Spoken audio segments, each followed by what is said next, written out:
بسم الله الرحمن الرحيم. الحمد لله رب العالمين، وصلى الله وسلم وبارك على محمد وعلى آله وصحابته أجمعين وبعد. dhammaan dadka muslimiinta ah ee na maqlaya qolkan ku jira ee kuwa naga maqan waxaan dhammaantayo dhammaan aan ugu tacsiyeynaynaa sheekhayagii caalimkayagii caalimkii ummadda sheekh cumar faaruuq, gaar ahaan eheladiisii iyo qaraabadii uu ka geeriyooday, carruurtiisii iyo dadkii jeclaa ee axibada ahaa, ardadiisii iyo inta uu waxbaray oo dhan, inta wax ka dhegaysatay, inta maqashay, dhammaan waan u wada tacsiyeynaynaa. ilaahayna subxaanahu wa tacaalaa waxaanu ooga baryaynaa in uu jannadiisa uu ku abaalmariyo wixii uu shaqaystay oo khayr iyo wanaag ahaana ilaahay inuusan ka dhuminin subxaanahu wa tacaalaa.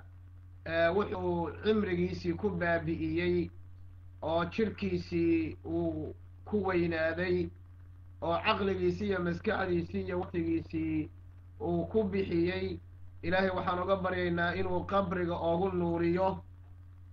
ilaahay waxaan oga baryaynaa qabriga inuu ogu waasiciyo. ilaahay waxaan oga baryaynaa subxaanahu wa tacaala inuu su-aasha u dhib yareeyo. ilaahay waxaan ka baryaynaa subxaanahu jalla wacalaa in uu maalinta qiyaamo ee la qaaqaawan yahay wixii uu adduunyada ku kasbaday iyo raxmadda ilaahay subxaanahu wa tacaala oo ishuwan, ilaahay inuu abaal ooga dhigo subxaanahu jalla wacalaa. intaa waa duco iyo tacsidii oo isku jirta. waxaan kelimadayda aan ku soo koobi lahaa dadka qurba joogga gaar ahaan dadkan scandinavianka degan, khaasatan reer sweden iyo reer norway iyo reer denmark.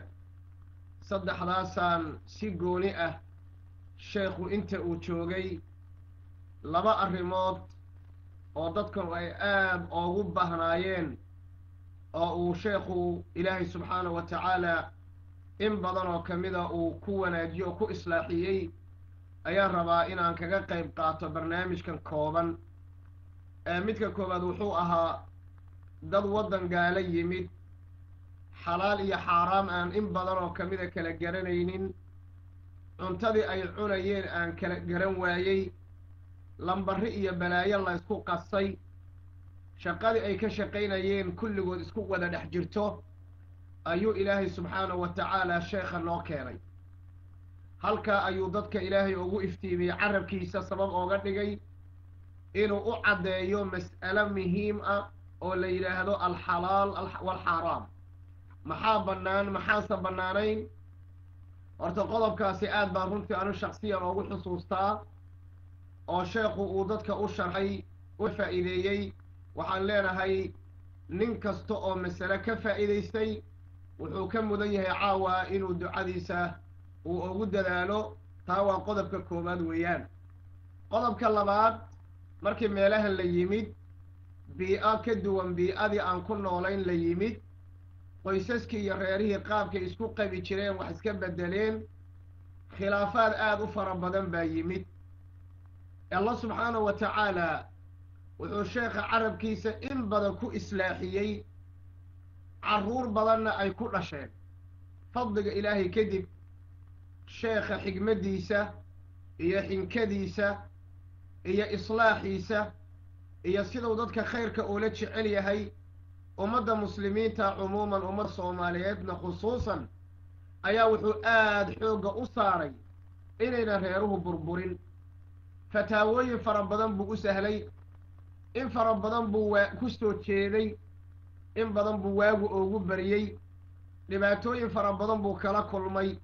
arrinkaana waxaa shaahid iyo marag iyo makhraati ka ah saddexdaa waddan een sheegay dadka ku nool. ilaahay subxaanahu wa tacaalaa waxaan ka baryayaa islaaxii wanaagsanaa ee sheekhu uu ka sameeyey waddamadan aan joogno iyo masaladii la xidhiidhay xaaraamta iyo xalaasha ee sheekhu uu noo sheegay.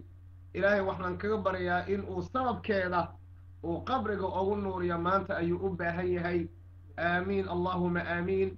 مشاركة ذي كلمة ذي انت ايان قدر ان شاء الله تعالى هدي الله رالك النقضة عاونا دي مدام وارنتنا ينوتمد ان شاء الله تعالى علماء الصوحة محاضرة ذي ندين بان كدي دونا ان شاء الله هدي الله رالك النقضة